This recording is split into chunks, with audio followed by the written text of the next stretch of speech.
We're live. We're live. Yeah. Welcome back, Standing on Business. I'm here with Michael Tukes. Welcome. Thanks for having me. Yeah, he's a young entrepreneur in the entertainment industry as a videographer, right? Yes, sir. Yes, sir. Nice. He actually operates a space here in Riverside County with his two brothers. Yep. Yeah, nice. Josh and Elijah. Nice. Shout out, Josh and Elijah. Are they going to be watching? They might be, or they might be running around prepping for our event tomorrow. Yeah. One of the two. Nice. And they actually hold events to express their creativity in film and modeling, as well as some entertainers meetups for some entertainment meetups, right? For entertainers. Yeah. Here in the Riverside County, for entertainment gathering, Mingle, and the entertainment Inland Empire, right? Yeah. We'll help for their creativeness. Helping them grow, but also making good content. And I was on the phone, bring some people to bring in the music scene, that live scene, that LA vibe to the IE, right? Yeah. That's what it's all about. Creating that connective tissue. Hell yeah. Well, welcome again, man. Thank you for taking your time and coming out and being on the show with us today. Yes, sir. Really appreciate that. Tell us a little bit about you and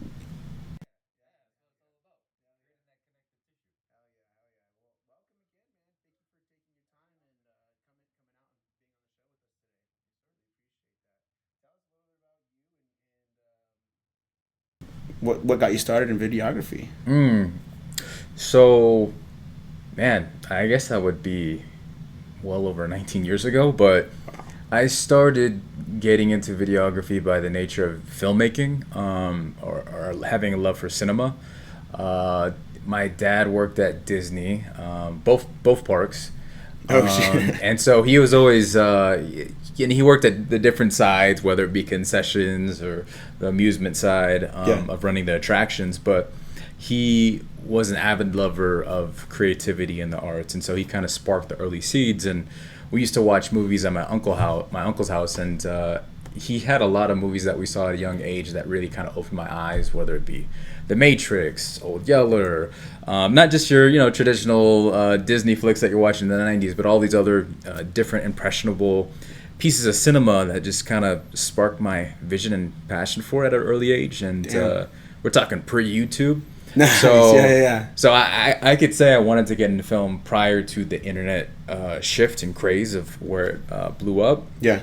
And I just have a love for cinema, and that led to people hitting me up for video production work and photography work, and now it's a business. Nice. Yeah. Did you? What kind of equipment did you start off with, or like what's like? Were you sparked your Well, let's just say phones could do a lot better in quality nowadays versus what I had in the beginning, but I think it was like an old Sony or some sort of Casio camera that was at the time I think $200-300. Yeah. We're talking 320p. 320p quality, 420p quality, and then I don't know if you remember the flip HD cameras that came out. That was like popular, around the middle school era, like HD, 720, and then it had this tiny little screen. Yeah, right. Like we're talking the size of an Apple Watch screen, and you'd like use that to look around, but it was popular, and so we got it, and we were like, wow, we could shoot in HD now. But it's not like HD today is like blows that out of the water. But I had a little camcorder. I think it was a DV cam that we started off with when I was in elementary, doing like stop motion animation with toys. Yeah. And and that's sick. That's sick. My younger brother, shout out Zach. I think I told him to tune in today. Yeah. He does stop animation with like Marvel toys and stuff like that. Bro, that's how I started. Yeah. Hard. It's difficult, huh? Patience. I'd say patience. Really? Yeah. Nice. You just need a lot of patience, and if you, the more patience you have with that kind of art, the better it looks when you hit render and show it to people. But if you try to rush through it, it just looks clunky and it doesn't come together. It's not what it's all about. Yeah, no, it's I could tell it takes a lot of patience. For some reason, my brother, he's about, I think probably 13 now. He's really good at it. He's been doing it for a couple years now. He's actually really impressive at it, That's dope. Yeah, I can show you some stuff later, but it's really cool. That's dope. That's awesome that you've been that's where you started, because it's very inspiring for the young, youngins. It's I think you learn a lot of fundamentals from stop motion animation, And one of that being lighting, because you're lighting these little toys. So that are your actors, right? Placement, blocking, because these are non-movable, or I guess they have joints, but non-movable objects. They don't have any life to them. You're giving them life. Right. And that's actually what animation, I believe, means. It's to evoke life. That's like the true definition of animation. Stop animation is like cartoons, like Mickey Mouse and stuff. The beginning, Mickey Mouse, like just cartoons of a moving, like moving drawings, right? Like you're bringing something to life. Yeah. Both the drawing. I actually did like flip books too. Yeah. That's sick. Animated flip books. Did that in school. As just a youngin', just like a. Well, I started in art. I had my first love was art, and my second love was film, and so much of what I learned in art translated into filmmaking. Nice. From the visuals to the dynamic to the rule of thirds to using leading lines and all these things. Got me beat, man. I don't know too much about any of that. No, so I guess what I really like to ask all my guests is, did you have much support as a young individual? Like, were you encouraged or even like pushed to do these things to pursue your dreams like this? I like to imagine that my dad was like a person with balloons just floating to the sky when it came to creativity and imagination, and my mom was very grounded. And I'm like, they just had different views on that. My mom is by all means not an artist. She's very much a realist, but she's very practical, so I've learned a lot on that. And my dad was, he's very much like a dreamer, and he's always like, oh man, big ideas and whatnot. So I think I pulled a little bit from the father on that, but I learned a lot about the reality of making your crafts come to life and working with people from my mom. That's awesome.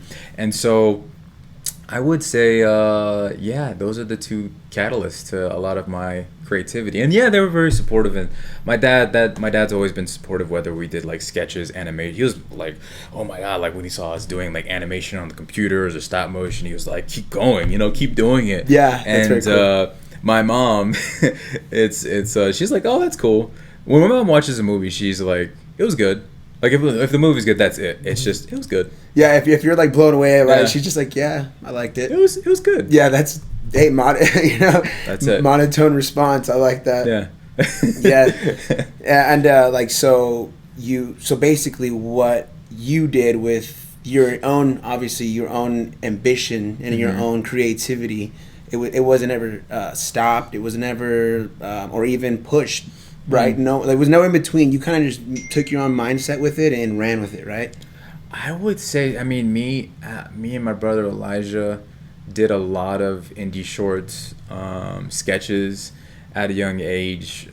We're talking like 11, 12 years old, all throughout high school. We did a video where we did parkour on the rooftop of our high school. No kidding. And the last shot is us on the roof, and we have this because in the film someone falls off the roof, and so we were looking over the roof like, oh snap, like this person died. That's awesome. But in reality, the take was us recording a candid moment while a campus supervisor was opening the door like, hey, you gotta get down from there. So the reaction, it's authentic, but it's not what it actually was so in the film. Creative. And we just kept it in there. I love that, dude. But you just do things with a lot of friends and make content and keep trying. You learn, and I think that's the cool thing when you have all that free time, and ideally stay out of trouble, but you can make some really cool things and you can learn fast. I would say that was my film school. It wasn't me going to film school. I learned so much from just doing. Ambition. I had a lot under my belt at a very young age because I was making sketches and shorts and learning editing, stop motion animation before. I was YouTube University. Yeah, that's what it was. That's cool as hell, man. And sometimes people, they'll get discouraged by external opinions. Really, someone's gonna come in and say, oh, "That's crap, dude. What are you doing?" You know, and then you might have, I'm not saying you didn't have that. You might have had that once or twice, but you kept going, right? And you look at you now, right? Yeah, there's definitely some projects I look back on. I'm like, oh, that is cringe. Keep that locked away. Yeah. But there's a charm, and me and my friend Sean White, he's also a filmmaker. We talk about this. There's a charm to when you look back at your old stuff, and you obviously you could do better now because you know more and you have more skills technically and creatively. But when you look back and you're like, wow, look at little me go, like doing Yeah, that. Look at little me go making that, and it's still dope. I could still appreciate it, but you needed that. You needed to be humbled with the bad projects. And to be honest, I never got caught up with what anybody else thought. I'm talking when I was like 12, 13, 14, 15. I mean, if they loved it, dope. If they didn't, okay. Yeah. Move on. When you're young, when you're very young, it some people's opinions don't really matter. You're just having fun with it anyways, and it's and that's cool. I mean, how old were you when you like got into art and got into like just the beginning stages of it all? Of the filmmaking or like drawing? Just in general, just your creative mind. First grade.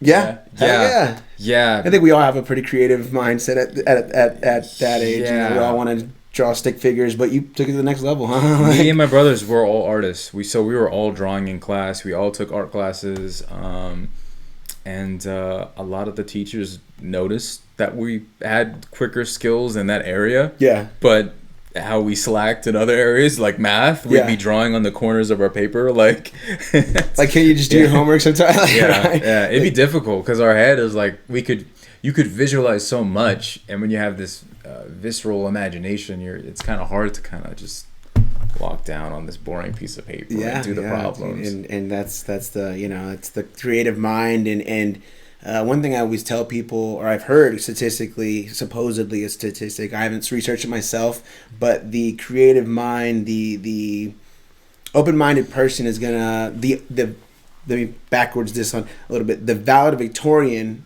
is gonna, the person that worked so hard on their math school work and their history work, and they excelled 4.0s on their GPAs, are gonna work for the creative mind and the now entrepreneur, right? Yeah.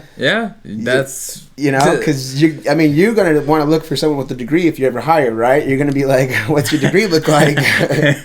I mean, maybe if I hire someone and they want someone with a degree, maybe. I think Elon Musk doesn't always hire people with degrees, right? So I kind of I take note on that. I think school's expensive now too. Yeah, that was going to be my next question. Did you go to school? I went to Riverside Community College and Moreno Valley College.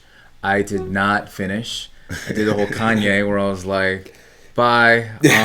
Good morning. No, and I'll say this: if you could go to college or go to university, do it by all means. The thing that you'll take away the most is that you open your mind in terms of learning new things, learning new subjects, and you might meet some friends that are like friends for life. Yeah. I have some friends that I have till this day because of college, and we've worked on a ton of things that have nothing to do with college, but we met in college. Right. There's so much experience to it. Yeah. So much. I can imagine. I haven't gotten to myself. People are the biggest commodity, and they're the biggest value. That's my opinion. And I took a directing class at Riverside College. They have a pretty good program for that. And took theater in high school. I wasn't in theater like the actual. I'm showing up after school to do that. I knew the theater kids, but I took TV production and theater while in school. So I met a lot of people. And my teacher, Miss Avery, at the time, she was dope. She was really, really cool. That's awesome. I learned. I still hold a lot of the lessons from her true till this day, and my art teacher, Mr. Birnbaum. Shout out the professors over at those colleges, the Riverside. Avery and Birnbaum. Shout out Miss you Penny. guys. Yeah, definitely. I love that. Again, it's really just mindset, what you do with it. And, as shout out in the chat too. We are having a Q&A. Just drop your questions and we'd love to answer them here in a minute. But first, I want to ask you, at what point did you think that you weren't going to be going to school? Why didn't you want to keep going at it? Mm-hmm. I saw the price of the tuition for Chapman University, and I was like, oh, that's a lot of money. Yeah, right. And I had already been doing projects, and I thought to myself, if I'm going to go from Riverside College to Chapman University and, take out a loan for $80,000, I was like, I could use that for a movie. Or I can invest that in equipment, like that same money, and it doesn't have to be $80,000. It could be $5,000. It could be $10,000. Yeah, little by little. And I have a studio now in Riverside. So my thing was, why wait for someone to teach me things that I could learn online? And if you're actually doing it, if you're actually trying to put in the work and get those experiences, your camera's going to take you places. The last cool place my camera took me is Thailand. Wow. So I went there for work. And you're going to learn so much from these pieces of equipment as well. You know, you're going to learn, you know, what not to do, you know, and if you bust it, you break it, you drop it, you're gonna you have a lesson learned quickly right there too, you know. But all these failures are gonna lead to more success. So no matter what, just keep pushing, right? 100%. A failure is when you stop. Yeah. Or you give up. Exactly. That's failure. And don't get me wrong, like you have to take a break at times. You know, people face burnout and, you know, people get overwhelmed and you have to reassess. And I think it's important to have your mental health right where you can take a step back and kind of see things from a bird's eye view. But you know, if you look at it that way, failure is it's imminent. You know, it's gonna happen regardless. But you just keep going. Mistakes happen. I say this all the time too. Mistakes happen. You might fall. You might fall to some sort of circumstance, but as long as you fall forward and don't give up, you're not gonna fail. Right? You fail when you give up. You fail when you give up. 100%. Yeah. And you just gotta keep on, like your signs right here. Grind, hustle, execution. I like that. I don't even know if the definitions really mean the definitions of those words, but I use them for motivation. I look at the big words behind them. If you guys haven't seen the behind the scenes of the podcast here, there's grind, hustle, and motivation, or grind, hustle, and execution in the wall behind the camera here. But anyways, I want to give a special shout out to Dylan. He's doing his thing on the camera production. About 29 minutes he's going to be hitting the re-record. I know I do that on typical episodes, but he's doing it for us this time. So shout out, bro. We appreciate you big time. Now, you were saying on your first couple, like the first video you did with your brothers when you guys were on top of the roof, you guys were doing parkour for real, or like? Oh yeah, it's on YouTube still. Oh yeah. We were free running on a roof. Actually, no, we did two. We did one that was from I think it was my elementary school, where we did like free running around the school, but we didn't go on the roofs. But we were I was like running on walls. We were running past the back end portables. Like we were doing all sorts of like tricks, and it was ridiculous. It was a really funny video. And then the second one, which it's called Tag 2010, we free run and went on top of the roofs of the whole entire That's school. Sick, dude. I've always wanted to do that. Never been brave enough. Until today, I'm gonna go out. You know. But I noticed on like some of your posts, you do like some gymnastics. Your backflips at least. I don't know. Are you a gymnast? I did gymnastics. Well, that's where I met a few friends. A few years ago, maybe like 6 years ago. Okay. I did more like once a week. They had open gym Wednesdays at this spot in Riverside called Gymnastique, which is actually not too far from our studio. It's maybe like 2 minutes away, but they're closed now. COVID kind of stopped it from happening because gyms, you gotta like touch everything. But I learned a lot. I learned how to do the B twist, back flip, front flip. Dang, dude. Side flip. I never could get the Arabian. That was a hard one. But now I can't do most of them. Now I can just do the backflip. That's it. Can you hit it flat ground backflip? Oh yeah. Dang, I would need to warm up if I did it on cement. If I had to, I could do it. That's sick, dude. That's like I literally have dreams of doing backflips because that's how bad I want to do it. Like, I'll say this with backflips. I could jump pretty high, but I could jump higher than some people I knew that could do a backflip.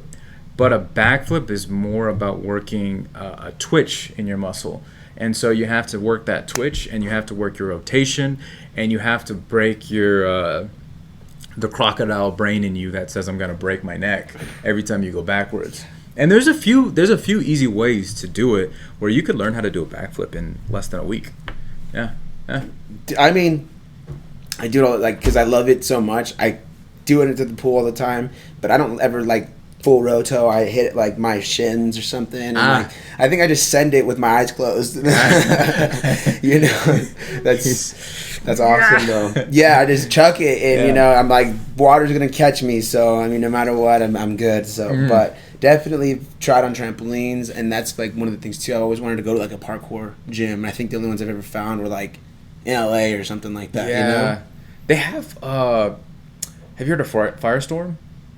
That's in Moreno Valley. Really? Yeah, it's a super nice, big old gym. I think I've seen one too. It's like a Wolf's Den in like San Bernardino or something like that. But I didn't. It looks more like a challenge gym, like a Ninja Warrior challenge or something like that. Ninja Warrior challenge. Or Wolf's Den. I didn't even know that was in San Bernardino. I gotta check that one out. It's it's right off the 10 to the 215 or something like that. That's dope. That's dope. But I mean, moving on from the gymnastics, what encouraged you and your brothers to open up your own space to do that? 2020 was when the last day of 2020 is when we got the keys to the space. What encouraged me was that year sucked. There wasn't obviously much to do the first half of the year, and things started opening up towards the tail end. And I was just thinking, well, always wanted to get a studio. That's always been, one of those dreams since being a kid. And I didn't know that we were going to do it that year, but there's this coffee shop called Arcade Coffee Roasters, and they had a small garage. It was about 1,000 square feet years ago. Now they have 3 locations. But I asked the owner at the time, how much does it cost for the rent here? And he was like, it's about $1 a square foot, so 1,000 square feet, $1,000 a month. Nice. And in my mind, I'm like, that's actually not as expensive as I thought it would be for having like a physical business location. Yeah. And that immediately broke down the taboo of what I think most of us get caught in, that the cost is more than what it really is. As a business, you're like, as like anybody that's thinking about like, how can I run a business outside of an office space? Like, that's expensive. Like, I think like 20-30 grand a day or something. Yeah. Maybe if you're like in, I don't know, Dubai or like some crazy part of LA, but that's the thing. It's actually a lot cheaper to get. It's cheaper to get an office location than it is to get an apartment or a house. It is much cheaper and actually in many ways easier, especially if you have any sort of credibility to your name. And it doesn't mean you could be your first year of business, but if you've done stuff, like if you've just done stuff and you can leverage those things to get your keys. And, and I think that's the tough part is, like you said, taboo. You use that word taboo because most people would think they don't think past the normal. They think, I remember when I was young, I would think anybody that's like a manager of a restaurant is like, well, how the heck did they get to that position? That's so crazy. Like, they must get paid $1 bazillion a month to be that, they must know the president or something. And and then don't even get me started on the word entrepreneur. I used to think like, dude, those guys must be like jet owners or something, right? They must run the world. But, kind of you break in, you tap that reality into a little bit, and you're like, dude, an office space is only, depending on location, $1,000 a month, or whatever, It's, that's pretty awesome. It's a trip. It's really a trip. I encourage everybody to just do your research, shop around. I think it's LoopNet or Loop.net. That's a place you could look for finding industrial co-working spaces, and you'd be surprised. You can find some come-ups. Yeah, because there's a lot of shout out Dylan again. He's actually deep into LoopNet, and he's tries to find discounted opportunities there, and tries to like move them over to other people that are like willing to pay for it, right? There's actually some hacks to that I think. And I'm gonna make a YouTube video on this, like when it comes to office spaces. But what you could do if you wanted to get an office space or you needed something is partner up with whoever already has an office or some sort of business, and you just look at the blueprint online for that location, and especially if it's a bigger warehouse, a lot of times they have rooms that aren't even doing anything, like just storage. So you're like, okay, that room is 500 square feet, I want to get that room. Make that dude an offer, $200 a month, and now you have a 500 square foot office for $200 a month. Or something like maybe not so similar, but you do like rent out your space to other like event coordinators, or like sometimes for us yeah people could rent our space for like doing their photo shoot, video shoot. We have a lot of people that come back that have reoccurring shoots, and the biggest thing if you want to get like rentals is just like you just have to respond fast. Like we're on the power host because I respond within, I think 30 minutes to an hour is like the longest you'll ideally wait to get a response from me. Whereas a lot of other people I see that are using PeerSpace, sometimes they'll be responding in like 2 hours or 4 hours or 6 hours, and I think if you're a customer, you want to know now. Yeah, you know. Yeah, you guys are busy though, you know. But that's how you get the busyness. You know, you just like respond fast. Yeah. Keep improving your space, and never take what your space is when you start for where it will be years. Our space is completely different. Completely different from what the business model was, from the way the set design is, and how it functions from our first year. Like I made a whole breakdown of how our thing was going to work, like mind mapped, priced it out, each room had pricing, everything. Details on details. It's completely different the way it functions today. It's tough, I'm sure, starting off, and for someone that doesn't have a creative mindset, not even so much a creative mindset, just a vision. If you and like I said, if you haven't tapped that reality of like, well, what am I going to do? I like to refer to like people that don't want to break out of the square, the 9-to-5 square, right? Yeah. If you haven't tapped out of that reality, and you don't have too much creativity to think, what you could possibly do, you just kind of are scared or nervous to look at a blank canvas and be like, well, I can turn that wall into that. I can turn that wall into another section of and this and that. Shout out Black Diamond events. We did a DJ setup for them, and we do DJs with them every couple weekends. Last couple weekends we've been doing it. He has a ranch just down the street, actually. It's really nice now. He's got like canopies. He's got he'll have his whole table set up, and he said it's start off. It's in the middle of. It's down the street where the dirt road goes. So like when you start going down this dirt road, you're like, dude, where are we going? It's dirt road. And you get there, it's like a rose garden and all this kind of stuff. And like that's turn it into. He's like, dude, it was just flat mountain. Whoa. Yeah. I mean, if you guys ever want to book your events, shout out Black Diamond Events. They'll hook you up. I'm gonna look them up myself. Yeah. So, right. So that's pretty cool. Is that but your studio, is that kind of where the art expo? I seen also on your social media, Tukes Art Expo. Oh yeah. So the art expo that we did was actually before the studio. We started that in 2015, 2016, in our backyard. We had maybe a stage that we built out of plywood board, and we had about 50 or 60 friends, supporters came out, have a good time. We showed our films that we were making, our little short films that we did, and we had a little art gallery underneath the back patio of our backyard. And you like lemonade stands. Start with the lemonade stand. Like you can't go just straight to 1,000 people or straight to 10,000 people. Like if you're not willing to host an event for 10 to 15 people, in my opinion, you don't quite deserve to have 50 or 100 or even 500 people. And the reason is because you're not going to be as adept with catering to that crowd. Yeah. There's a lot of like micro specifics that I've learned so much. And the attendees, it's so multicultural. Like we get everybody. You've had a vision. You've always had a vision. It sounds like, man. It sounds like you've always just seen something and been like, I could visualize you've seen a blank piece of paper when you're young. Oh yeah. And you're like, I visualize, aliens and spaceships and this and that or whatever. And then when you see like a blank canvas of a space, a physical space, you're able to think like, dude, I actually can make a stage out of. We just need some plywood. Like let's make it out of stage. Let's get. That's awesome, bro. Props to you. And I'm really happy. Again, thanks again for coming on the show, because this is a lot of insight from Eve, and like that's dope. It's about creative vision and creative visionary, right? And like you really do just have to tap out of your reality. I know I'm gonna keep rephrasing. No, it's true. It's true. It's if you're stuck in like the in the box, you're not thinking outside the box. You're always just gonna be like, well, I mean, I gotta go to work tomorrow, and I can't possibly think of anything. Yeah. Beyond that, and it's pretty tough, but that's what entrepreneurship is about, and that's what entrepreneurship is. When I before said a couple minutes ago how entrepreneurship sounds scary, it sounds like these guys are running the world or whatever, but like, as long as you take a risk on yourself and in a business endeavor that's you believe that will make you a living that you can sustain a lifestyle off of, I think to me that's entrepreneurship. That's personally 100%. And you're gonna have your highs and your lows, and I would say one of the big things that's important is not operating based off what you can just see.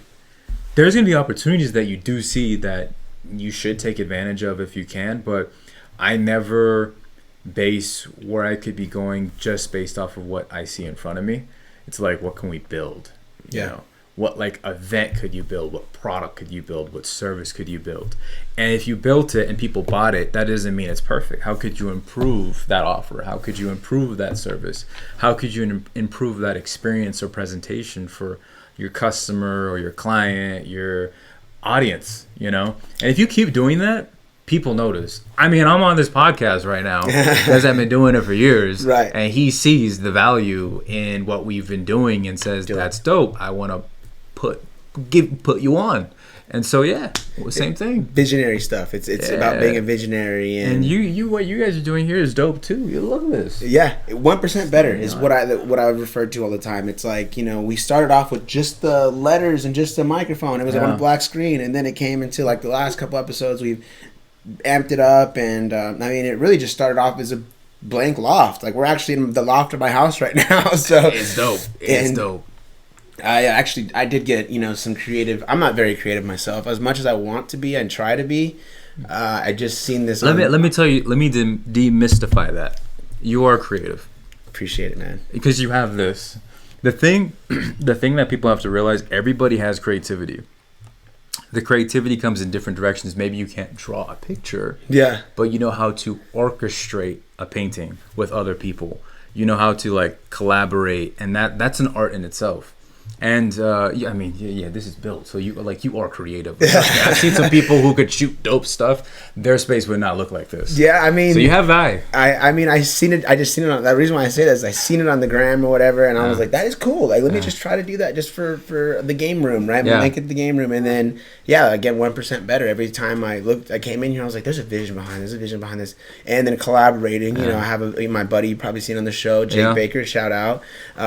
He came in and was like, dude, there's so much potential behind this. Like, let's what are we doing? Let's do something, right? And I'm like, yeah, that's awesome, bro. And then we started off with the podcast, you know, with self-improvement ideas, trying to be, you know, if you ever see any of our earlier shorts, we talk about how we discipline ourselves to be a little bit better, to try to we started off you know, drinkers, smokers, gamblers, and womanizers. That's what I said in one of our last episodes. A cowboy. Yeah. A cowboy here. And so we had to break all of those because we realized those are bad habits. Yeah. They're not, it sounds fun. It sounds cool. Like to you know, dodos like us, we're like, that's cool. Like, let's go get drunk. Let's go put it all on black. Let's smoke a little bit of pot and try to get some chicks. That's fun. That's a fun Friday night for us. But we realized like there's so much more to reality, and so much more that's possible when you break out of those negative habits, right, and those negative vices that are costing you more than they're providing you, right? That's 100%.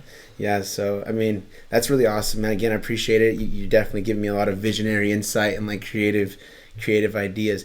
Did you struggle with like the cameras at first, like when you first picked up the cameras? I know you said you started with the flip phone. Did I struggle with camera? I don't think so. Really? And I think the reason why I never struggled with cameras is because I started really young, and I had a lot of time to play with all the settings. And the thing is, your camera is just a tool, and just like a hammer, you could use it to hit, but you could also use it to pull the nails. You could also use it to, you know, if you were falling off a cliff, you know, like help you get up. So it's like understanding how like the fundamentals of your camera, but also like that specific camera, how to take it to the maximum optimization. Yeah, right? And I was someone who always thought more about the lens. The lens is more important than the camera. My opinion, by far. Okay. Your lens is more important than the camera. Your editing is more important than the camera. Your lighting is more important than the camera. I'm looking at the camera, but I'm looking at the camera. If someone said, hey, here's an Ari Alexa, but you have absolutely no lights to use, and you're shooting indoors, versus here's a Canon T1i, and you get a dope lens and you get all these dope lights, I'm going to be able to do so much more with the DSLR. Yeah.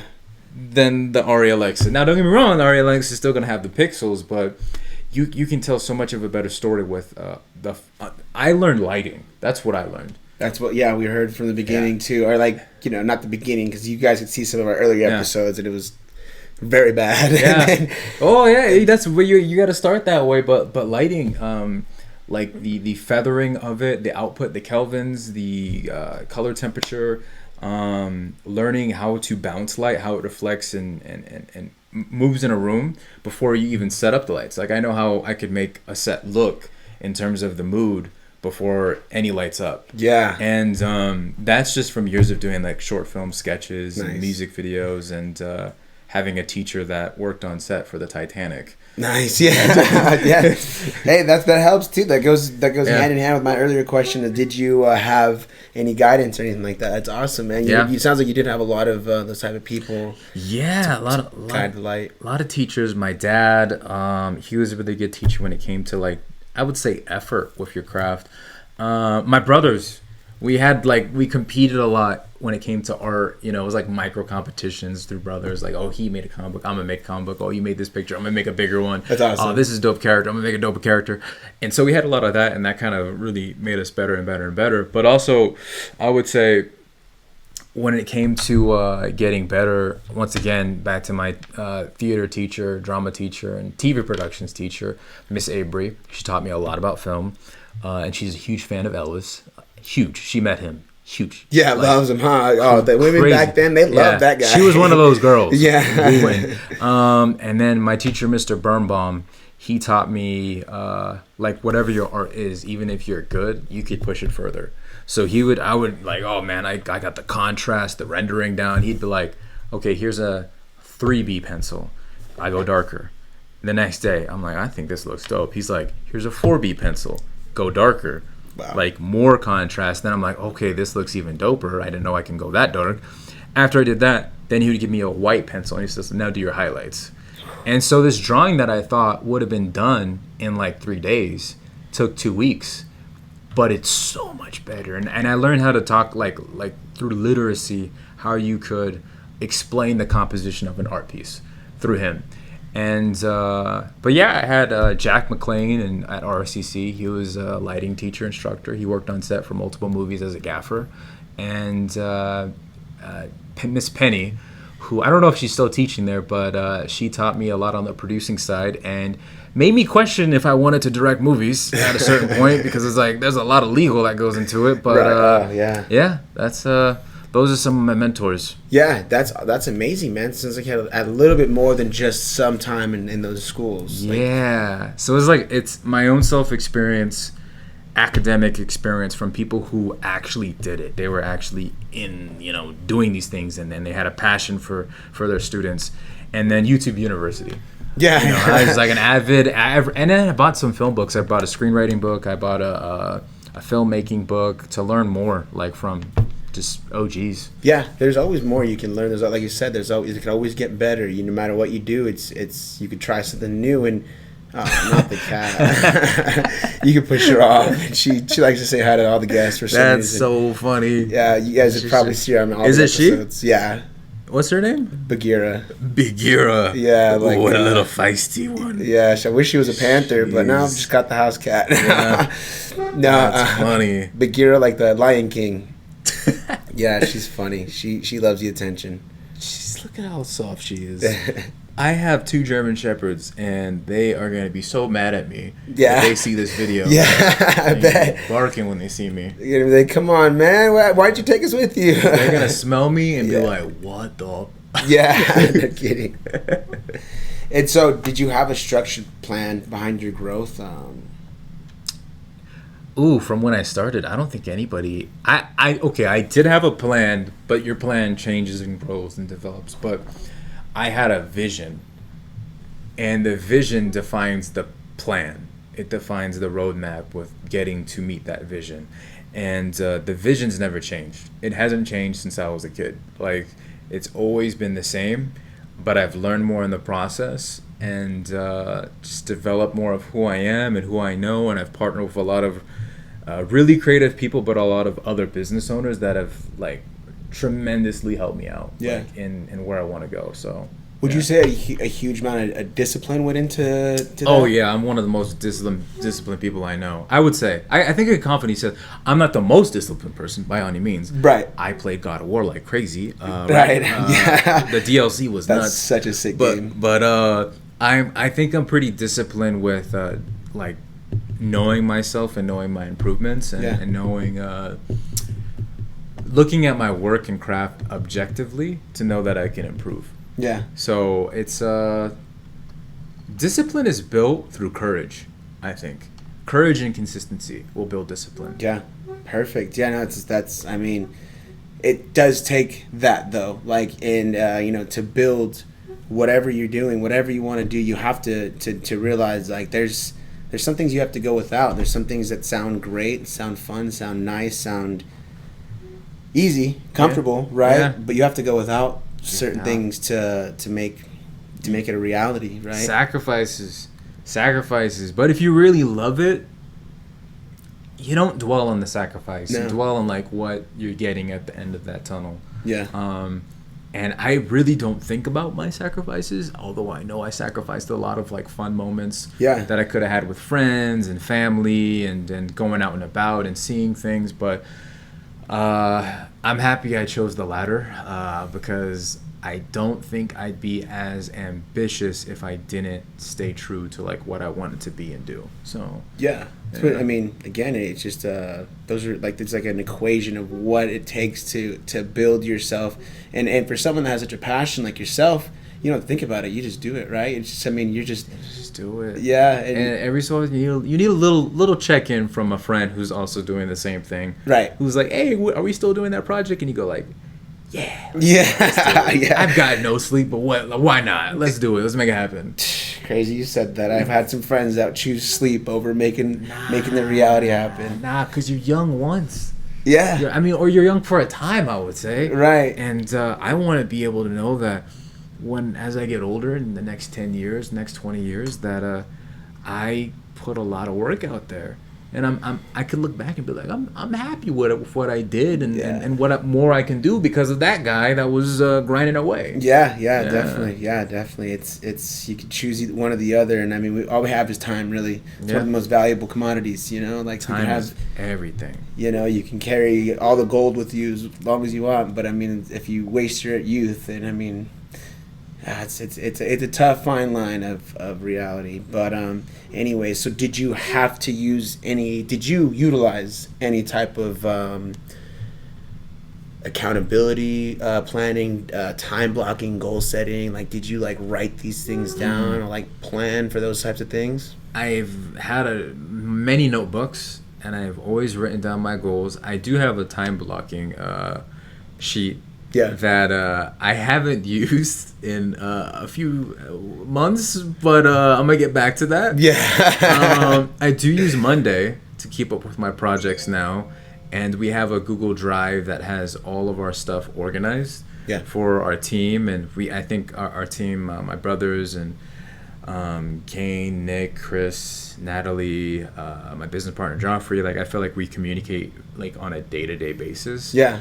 So holding each other accountability partners, right? Just by off the conversations, we're like, okay, I got to get that done. Like because this person texted, and they weren't asking for that said thing, but because they texted, it like the light bulb went off. I gotta like upload that. Oh shit, I forgot. Yeah. Or not even that you forgot. Just okay, let me jump on that really quick, like you said. I gotta get it done. Definitely.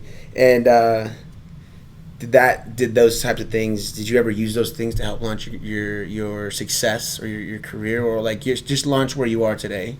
The time blocking, accountability. Oh yeah. I actually kind of did somewhat of a experiment that was unintentional, where when I was writing in my notebook for months, every other day, staying consistent with like knowing the things that I wanted to do, whether that be financial goals or creative goals or projects I wanted to film and shoot.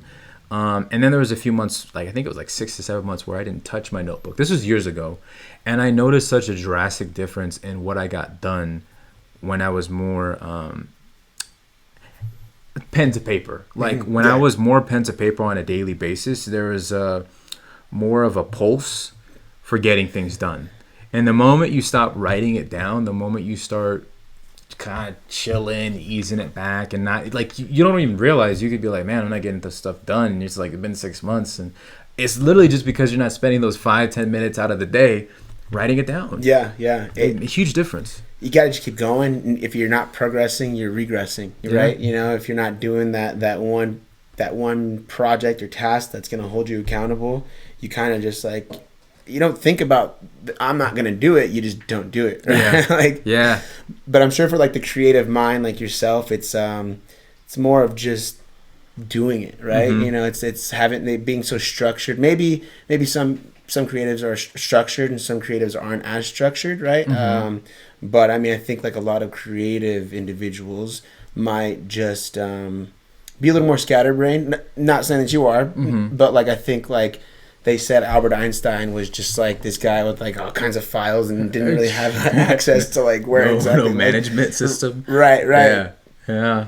But I mean, it is also important, I think, for anybody, any other career, that these things will hold value if you're on top of your priority list, if you're on top of your, you know, and if you just want to excel beyond what you're doing, you want to get 1% better. I think these priority lists and these disciplines and accountabilities are going to be what's going to hold you true to that, and not just be like, well, it's time to clock back in again, you know, like, like forgot about I wrote, you know, because some people may try writing down their priority list, but then turn on the God of War and then they forget all about it, you know. Themselves. Yeah, and then it's just like you did it that one time, and then you look back a week or two later, it's like, oh yeah, I had priorities for last week. And it's like, I was supposed to do these things, but here I am back in my little loophole of life. Right? I think if you write it down, that could be your way to pull yourself out if you get caught up in playing something like God of War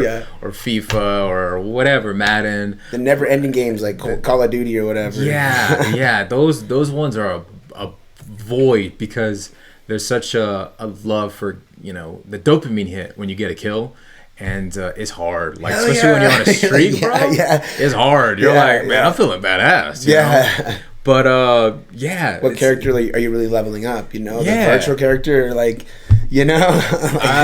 Because then when you played for like, you know, 5-6 hours or 8 hours, you're gonna be like, oh man, like reality sets in. Yeah. And then you're like, oh man, that was a whole day that just went towards me feeling badass in a virtual world. But if you're getting paid for it, by all means. There's those exceptions, right? But going to something you said, I think when it comes to the discipline of like doing multiple things, because I feel like I do so many different things, like on a day-to-day basis. There's like a rental, or there's something happening that it's a communication thing, or working on a back-end system, or I'm filming a project, or I'm editing that project, I'm editing a promo video. It's like a revolving door of things. Just yesterday I was shooting some photos for one of my friends' Turkish coffee, shooting his coffee cart, and we're talking about all this business stuff, and he has a coffee business in Turkey, like an actual physical coffee store that he's franchised with, and he wants to bring it here to America. Is that when they do like the sand to make it hot or something? Yeah, he does that. And I'm like learning how much people charge for coffee, and I was like, yo, I gotta, it's nuts. Dude, people be charging a lot. I mean, and they make money. Yeah. They make people money. Love that coffee, man. That Dutch Bros, for example, man. Like, I'll pay like $10 for like, and it's not even the best stuff for you, like, it's to be not. honest. It's the sugar. But a key thing is just it's pivoting.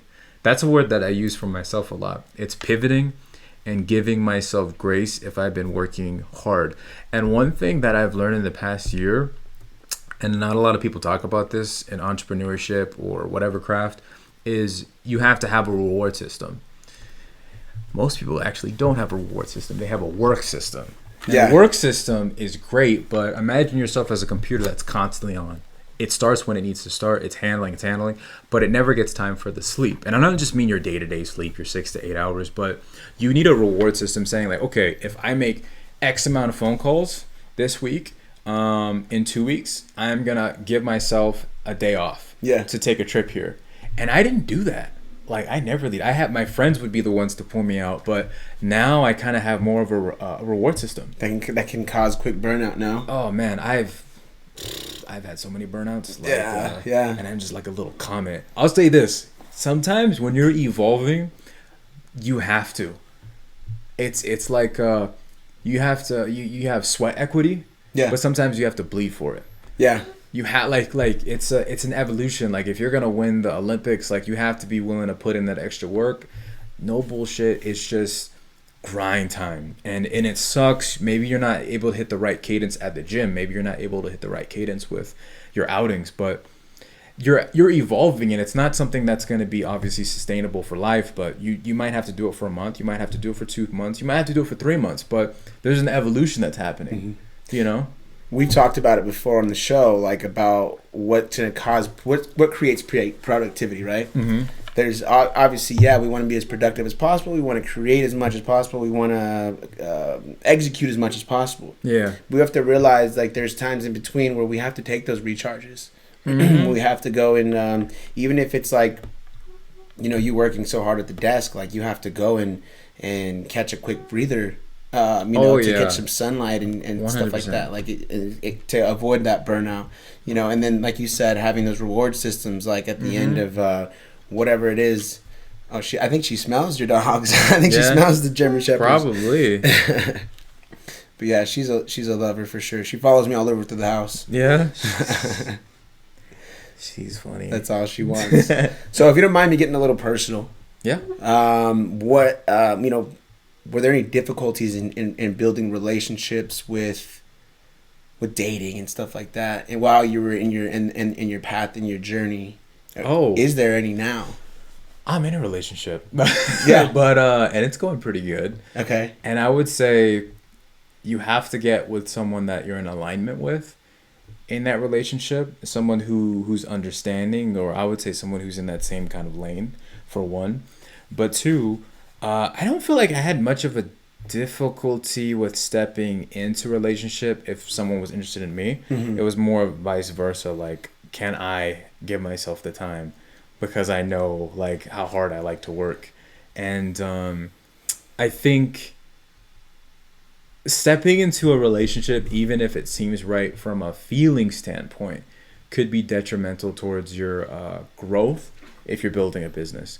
And it's not to say that's across the board. You might get with a partner who actually works as an accelerator, you know. She's just, you can just hit it, helping you. She's just helping you. The record. You know, get it. She's helping push you further, and you know that it's very, I think, specific towards certain like situations. You know, like like if someone's really on their grind and they're on that money focus, and they get with someone that they're attracted to but doesn't have that same mindset, like there's gonna be rifts. Dang, bro, way to call me out, man. Way to make me feel attacked. No, I'm just kidding. Yeah, no, it's tough. It's tough. I've actually going through a little breakup because like I always had this idea of, well, I love her, she's beautiful, like look at her, like geez, like, but then I'd be like, well, honey, look, like this is how the camera works. This is how, I don't care about that. I don't care about any of those things. Let's go watch a movie. Let's chill out. And I'm like, jeez, what am I gonna do with you? You know, like, is it a recent breakup, or dude? She just grabbed her stuff on Friday. This is standing on the business podcast. Yeah. This is wow. It was. Wow. It's been a rough week for me, you guys. Oh man, and you're still doing this? Yeah, I actually stepped on a sub segment last night because not only that, my co-host he decided. I don't know if he's decided, but he kind of physically decided, and he was here the moments before the podcast and wasn't here the next moment. Lost that relationship too. I'm watch the sub segment, you guys. We have Standing on Business, Keeping It Raw. It just aired by yesterday. Your business partner, and your relationship partner, that this is both recent. Last week. And you're still that. That is wow. And if it gets crazier than that, I would have never. Wow, man. I spent plenty of time this week crying. Trust me, and hitting trees and all this kind of stuff. Oh, you got courage, man. Like to still, I respect that. Thank you, because you could have. I mean, I would have been okay if like we had to reschedule. Yeah. But for you to keep it going with something like that, that's why are we talking about me? Let's switch the like it's all on the sub segment. I did go ahead and let it all out. If it doesn't get any worse than that, I DJ, and I think I told you. Mm-hmm. And I DJ with a friend that we started a whole business thing. We kind of had like a whole a thing. Mm-hmm. You know, we went to Havasu together to get some promos. Yeah. And I talk a lot about this business stuff. I stand on business 24/7. It's not just a camera thing, not a facade. Yeah. And so I was talking about greatness, talking about being great, and talking about challenging yourself. One thing I did realize before I go into this is that everybody's great in their own way, right? Mm-hmm. I had to kind of step back and realize that. Other than like being like, yo, like, why aren't we great in the gym? Why aren't we great? Like, and it's like me telling you, like, bro, you're doing your video stuff, but like, why don't you be like great like in DJing? Like, you have no interest in DJing. Like, you don't have any interest in that type of stuff. It's not gonna. You're gonna be great in your videography, but you're not gonna be great in DJing because you have no interest in that. And I kind of took me a little bit of time of reassessing to realize that. But yeah, kind of may have said we were drinking and stuff. I'm not gonna lie. Please forgive me, you guys. I know we talked about the whole 50-day challenge and not drinking and stuff like that, but I felt like I can't say I deserved it, but like I felt like if there was a time, that was the time, and I was kind of. You're going through it. And definitely, on the lake too, yeah, for sure. But I said something along those lines, like, we need to be in the gym. Like, why aren't you like being great in the gym with me? And I feel bad now thinking about it. And after time reassessing, it happened on Monday that we had this little disagreement, and he's like, I don't want to be a part of the group anymore. I don't want to be a part of High Fuse, what we call the DJing. And it was kind of shitty because we just started Friday the business bank account. Wow. And LLC and all this kind of stuff. And I was like, dude, let's talk it out. We'll talk it out. I hope, Andy, you're watching, bro. I hope we can talk this out, man. I hope if you want to take your best shot at me, hands behind my back, dude. It's all you. But it's because it's more than that. The business thing, that was the reason why I kind of also was like, that was the main reason why I would, tell my girlfriend, like, I want to grow in being a DJ. I love music. Music's my thing. I want to be that on the main stage. That's my dream, and I feel like watching these movies with you is not going to do well for me, like trying to focus in on that. Like, and like you said, like trying to pursue your own ambitions and your own dreams with someone that doesn't align with that. Yeah. It doesn't have to be she's here spinning with me and DJing with me and stuff like that, or making music. But like, if there's not like another ambition behind it, then it's kind of like counterproductive, right? Yeah. And like you said, it's like, there could be like this physical attraction and all this kind of stuff, and it's gonna be tough. But it's tough. It's been tough, Yeah. No. Wow. Did she have a dream or some sort of thing that she wanted to pursue too, or? No, that was the thing too. Is like we're both kind of polar opposites in that. She was always like, I'm going to school because that's the right thing to do. I'm gonna do the school thing. I'm trying to be a nurse, like just the 9-to-5er type thing or whatever. And when I get that job, I'm gonna work extra hard to make the extra money. And I'm like, well, what about like, what do you really want to do though? Like, what do you like? I know like that can't really be it, And like, because I'm like the guy that's like, forget school. Who needs school? And like I've always said that, but. Don't get me wrong, guys. If you guys have a dream that's going to require school, do it. It's gonna help build that. Like you said earlier, it's gonna help build those relationships. It's gonna help build that ambition and that discipline too. In school, you learn a lot. I'm sure. Looking back on it now, I wish I kind of would have gone to some sort of college to kind of gain those disciplines and gain some sort of extra information, and more than just what's in the books, right? Yeah. There's a lot behind it, but we're polar opposites on that, and I knew it had to come to an end, but damn does it hurt, damn does it hurt.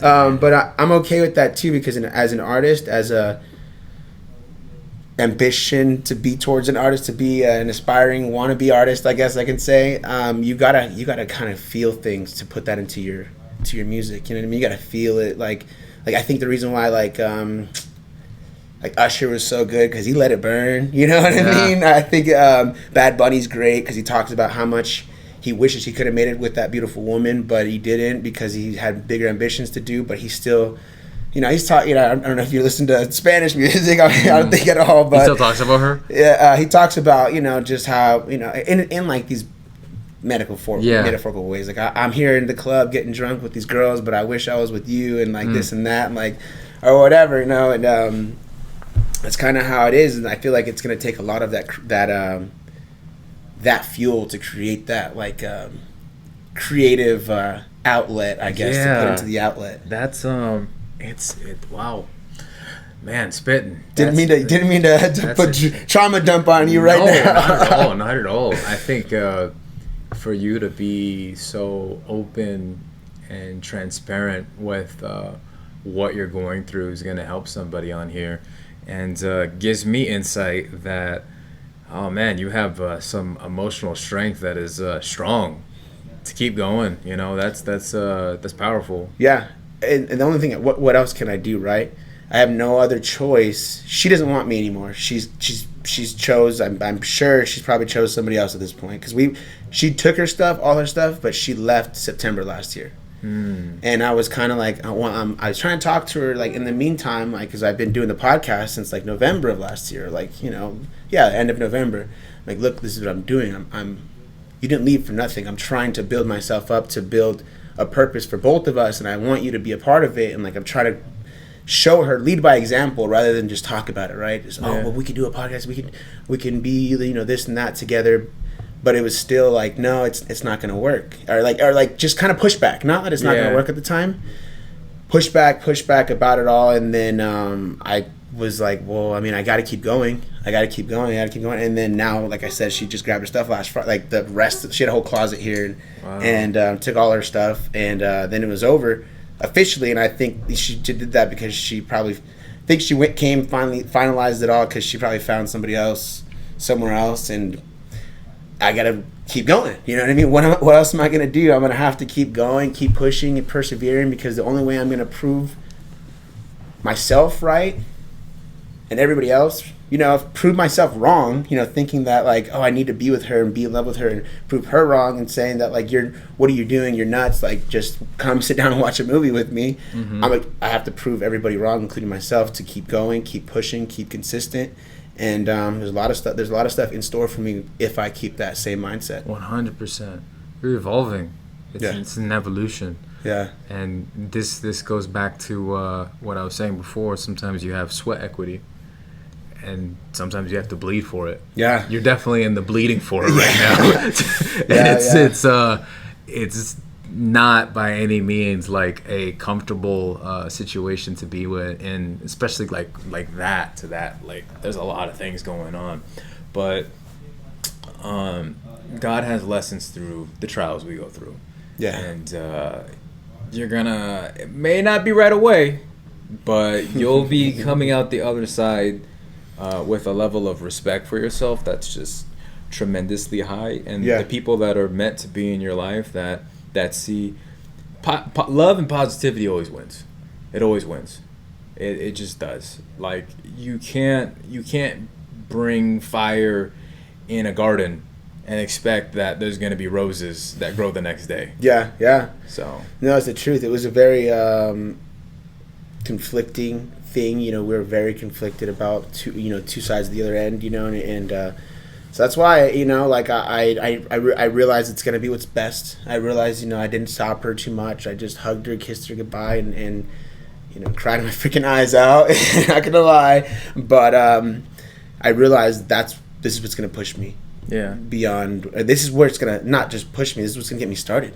This is gonna allow me to create that momentum, rather than I would be watching movies downstairs. I would be spending money that I could be reinvesting in a $100-$200 dinner right now. You know, and I realized that like that's not what I want. I don't care about the Cheesecake Factory or like I don't care about going to watch the newest movie, the Stuart Little or whatever the hell's on the cinema. Like I don't mean that like. I'm sure there's a lot of people that want to watch film. Stuart Little is my favorite from That's funny. No, and I understand that this is part of my story. This is part of my process. Yeah, dang. So it's been a tough week. A part of, you know, and all the other guys too that were on my teams. You know, my podcast team and my DJ team. You know, I hope. My best friend from the podcast. He was. He's my best friend since high school, since middle school. Wow. You know, and we've always always gone back and forth. I could probably call him right now and talk some shit. It's not like that. Not like well, I say talk shit, but like BS with him. What I mean? And but this other guy's in the DJ thing. I'm gonna have to figure it out. We're gonna have to figure it out. But it's all one thing that I realized too is I put too much on other people with these aspects of my careers that I'm thinking that I've started to drum up, and it hindered me in a way that I realized I could be taking on myself, and I should be learning myself, and I should be growing without having to deal with other people's personalities and emotions. That would allow me to learn and put in the growth myself, put in the work myself. And it's easier to obviously have a team, but then it makes me weaker in those aspects too, or it hinders my growth in those things. So you're building. You're definitely building. It's gonna be a long process, you guys, but stick with me. I promise it's gonna be a good one. But other than that, I mean, how do you, with your busy life, keep up with relationships and keep up with keeping them like going on those dates and stuff like that? Like, do you make the date be very present when you're with them? That's huge. Like if you are only able to see the person once a week, not because you can't see them more times a week, but because you're handling your purpose, you're putting in that work. When you have that day, don't try to like mix work with the date, or I'm work a little bit and then I'm gonna see you, and then like make it a moment with them, like try to go somewhere. I just went to the aerial tram in Palm Springs. How was it? It's high. It's really high. And I was just like, does this thing ever stop going up? And then it has the little rocks as you go up. I was like, it's wild, but I know that. But I mean, like, I feel like when you have bigger date moments, and there's gonna be times when you see each other like 2 or 3 times a week or 4 times a week. But here's the biggest thing. This is the biggest thing, and I've seen this multiple times with friends and relationships. My opinion, not to get sexist, but I think that the man sets the cadence for the relationship. The man sets the cadence. So if you're giving your girl gifts every week, or you're seeing her every day, you've set the cadence for that relationship. So the moment you pull that away from them and you want to start working more, working out more, it's difficult, because you've already set expectations early on in the relationship that this person can see you 3-4 times out of the week, or you're always available. And now you have to be like, I'm not available. And now they go, you don't love me anymore. And that's not the case. But so I think even if you could be around that person more, if you have a big purpose and you're trying to really build something, early on in that relationship, you have to establish those grounds, that there's going to be times when you got to work. Are you okay with that? There's going to be times when I get busy, but I'm always going to be here to support you. If you get sick, I'm dropping whatever I got to do. It's just like the communication part. And you have to have that, like, every time you see them, there has to be that reassurance. And if you could be with someone that you can communicate with, someone who could be your supporter and you could be their biggest supporter, it has to be both ways. Can't be you're just dope and then they do something and you don't even notice it. You like the guy's the cheerleader when she's playing, and the vice versa. It's vice versa. That's in my opinion how you create a dynamic that's a really, really healthy. And sometimes we're in the moment and we're not even realizing that you're creating the workout routine.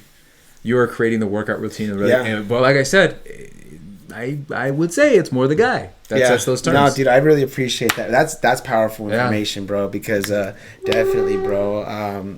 Every bit of that, it helped me realize what I did do wrong. I did do a lot of that was opposite, like how you just said.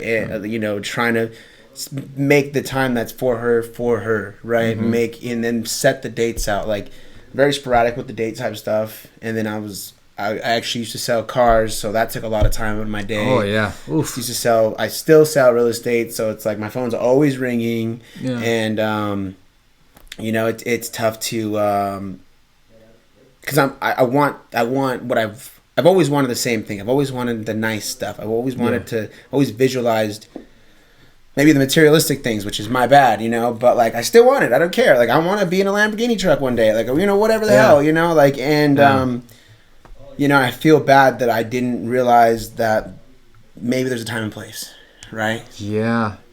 And I think we've seen it time and time again that the Lamborghini, the watch, that business first class plane ticket, although it's probably going to be dope, and I believe you'll get that. Yeah. That the joy and your purpose that you have with people is going to be the most important. And you're gonna find that as things move forward that you could, like, if that Lamborghini could be crashed and you'd be like, damn, this sucks, right? This sucks. I gotta get another one. Yeah. Maybe different color this time, or if it's on a lease. But if someone got hit by a car, totally different. Mm-hmm. Not as replaceable. Yeah. So the things that you can't replace are humans, soul, experiences, and that's something that I've remind myself too, and that's why it's important to have a reward system with your friends, your family, and the things that you want to do for you, like take yourself on a date. I had a friend tell me that, bro, you got to take yourself on a date. Just you go to the movies or go to a restaurant, go to the beach.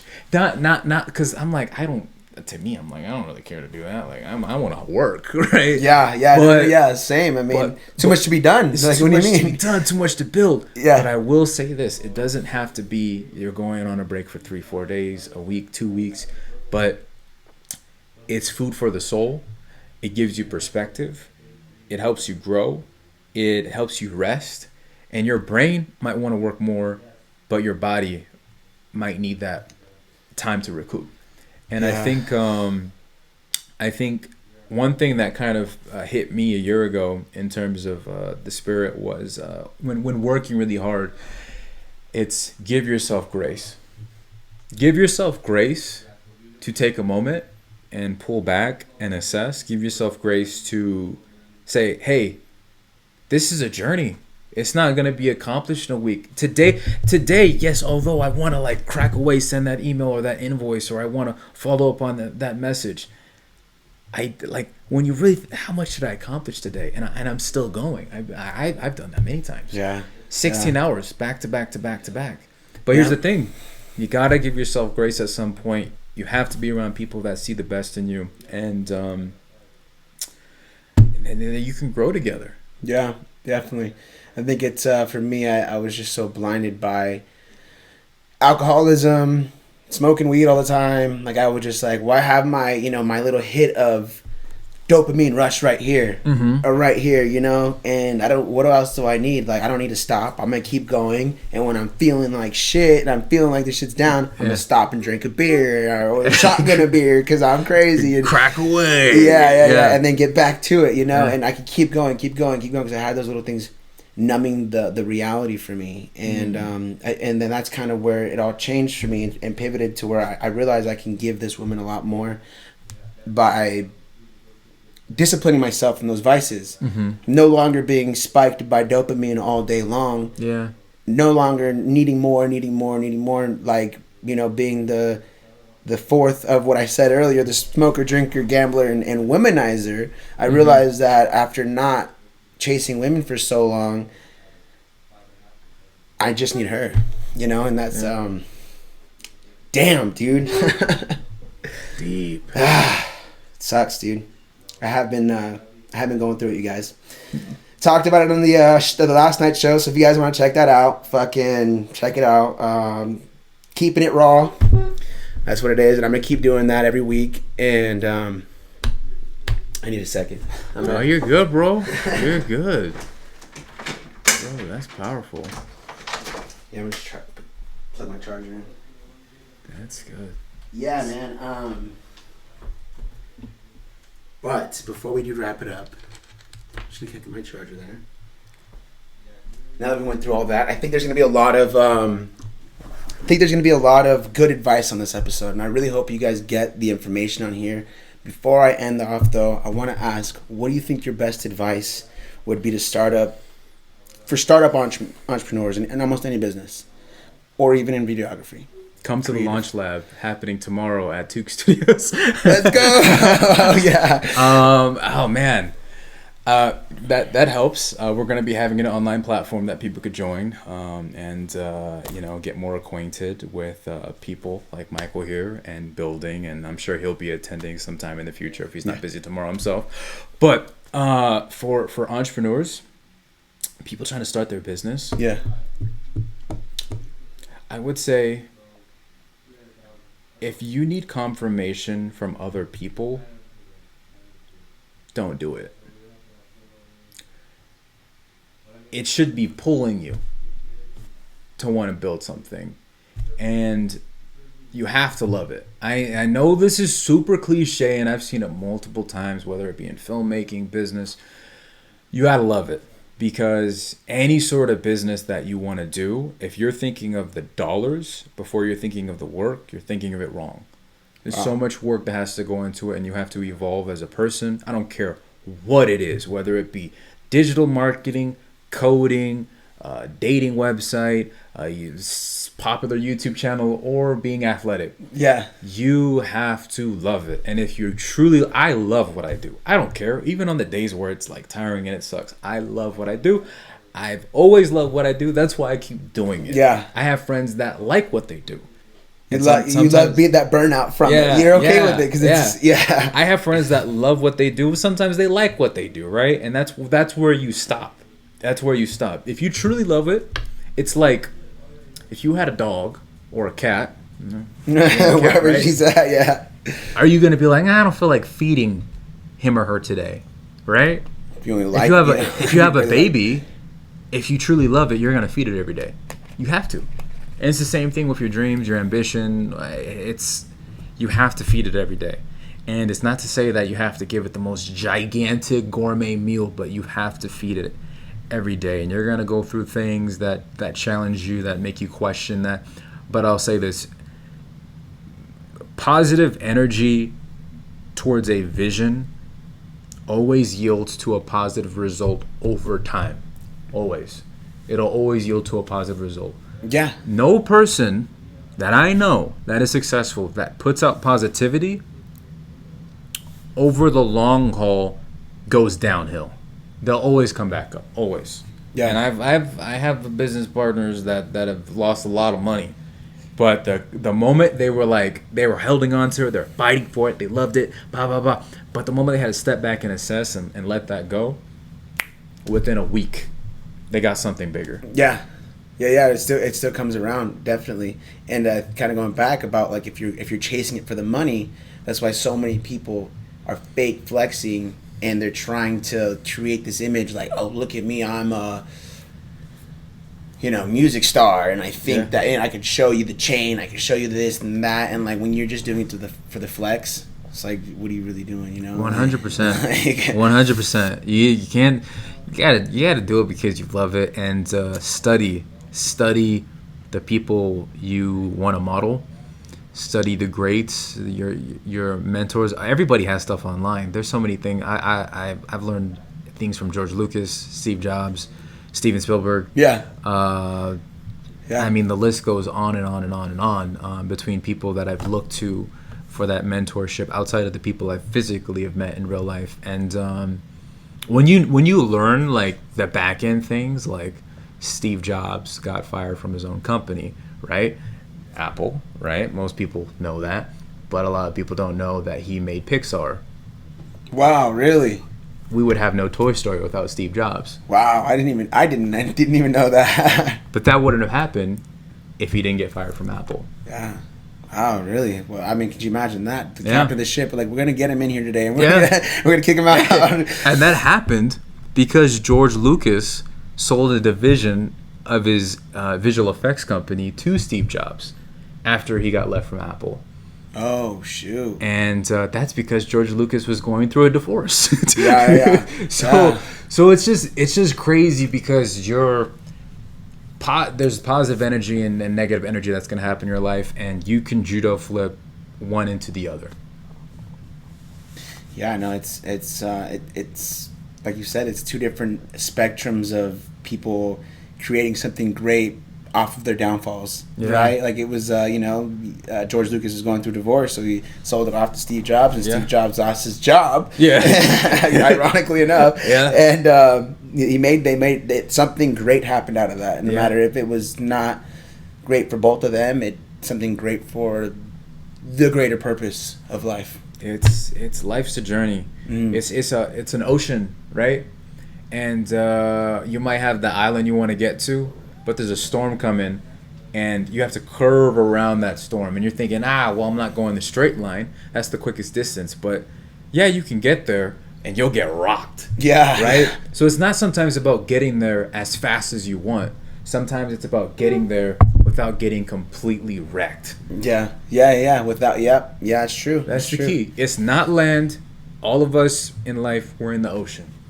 And there's some days where it looks beautiful. Everybody's seen The Life of Pi, right? Life of Pi. He's on that boat with the tiger. That's what it's like. It's pretty rough, but then it could be pretty good. And then definitely. Yeah, definitely. Well, I know you were mentioning something about something labs. Remind me the name of the studio. Tukes Studios. Tukes Studios. You had an event, something labs tomorrow. The Launch Lab. Launch Lab is it's an accelerator for creatives and entrepreneurs to grow in their craft. And we're building a tribe. We're building a community. So basically people become members of, I guess you could say our organization. It's not a cult. I promise. Yeah. And we're not trying to sell something that's crazy. It's not some here we go at the mastermind, and you're like, whoa, I didn't know I was gonna be locked in here, Yeah, it's truly to give back to the community, and I find it extremely exciting to see people connect and do business together and grow with one another and learn certain key skills. So we're having Dante Mack be a guest speaker at this one, and he's killing it in social media and tactics with reverse engineering, how to get your target customer. Nice. So that's what he's going to be talking about tomorrow. And we're going to keep having guest speakers.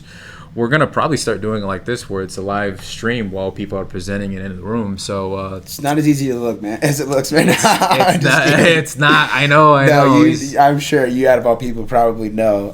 But no, that was going to be my question. I know that's coming up, but what's next for Michael Tukes? Oh, man. Or even the Tukes brothers. There's a lot of things. We just got another office space. It's going to be a satellite for the business. We're working on a feature film, a full-length movie. Oh. That we're doing the screenplay, and we're working on the pre-production before we do that. That'll be the first feature film. I've made short films for years. Nice. Gotten some awards at some festivals recently this year, which is dope. But so I would say we're probably going to have 2 more short films, ideally this year, a feature film, which will be the debut. Festivals circuit, and if all else goes well, you'll be seeing a whole lot more of us on YouTube and multiple platforms, and you'll be in a vlog soon too. Yeah, if you ever need a guy for the feered film with freaking holes in his ears, you call me up, man. Hey, we're gonna need a cast. So I'm 100% down. I would love to. Yeah, that was like one of my first aspirations from a kid that I never, one of the many things that I thought I would do in life is pursue acting and stuff like that. Never had, I want to say I didn't have the resources, but I lacked the resourcefulness, right? I wasn't resourceless, I was resourcefulness. Dang, bars. Yeah. Bars. Yeah, that's Tony Robbins. Tony Robbins said something like that, right? I believe that's Tony Robbins. Yeah, and maybe he learned it from somebody else too. I don't know, but no, I think I agree. It's you got to be resourceful with where you're at, because every one of us has something that someone else doesn't. Even the multimillionaire, it's we're all connected. So it's not necessarily a matter of money. It's a matter of grit and getting creative with how we get with what we want. Yeah, definitely. Like I said, if you need someone with holes in his ears, or I'll try to find some skin toned ones, right? But no, man, I really do appreciate you coming on the show again. I can't say it enough. Thanks We've for had having me. yeah, absolutely. Quick recap. We've had Michael Tukes tell his story about when he was a young jit just trying to make some sketches. Yeah, always been a creative individual since first grade. It's pretty dope, man. It's pretty sick. And then he kind of just started playing with cameras. Started to age himself a little bit with the Nokia Flip, or what do you say, the Nokia? some old camcorder. And then kind of told the story a little bit how it was never really a struggle for him. It was always something that that sounds so bad. It was never a struggle for me. Everything that just worked out. Not so much that it wasn't a struggle. The way he took it with his mindset was the fact that he loved it so much. It made it easy for him. There may have been struggles. There may have been some hiccups, but he still persevered through it. Yeah. Always had a vision. Always seen a blank canvas. Like I said, since first grade, and made it into something more than just a white piece of paper, or a white piece of paper with mathematics on it, right? Yeah. Always drawing off to the side. Yeah, and it talks a little bit about relationships. We kind of went a little deep into my side of things. But again, if you guys want to hear more about what I'm personally doing on my own entrepreneurship, my own standing on business, check out the sub category, the sub episodes. We're calling it Standing on Business, keeping it raw. And it's going to be something we'll do every Thursday in between the entrepreneur episodes. We have some guests lined up for next week. I am going to be damn sure to put all of Michael Tukes' links for Instagram, YouTube. You have a YouTube? We do have. I have one for our studio and one for my personal. Definitely, yeah. Every single one of Michael Tukes' links are going to be in the description below, you guys. Follow him, check him out. He's got a lot of exciting stuff going on. I'm very blessed to have him come on the show today and share so much with me. I learned a lot. But I didn't think I would learn about myself even. So, hope you guys get this and feel the energy, and keep standing on business. That's all I can say. Standing on business. Hey, man, that was good.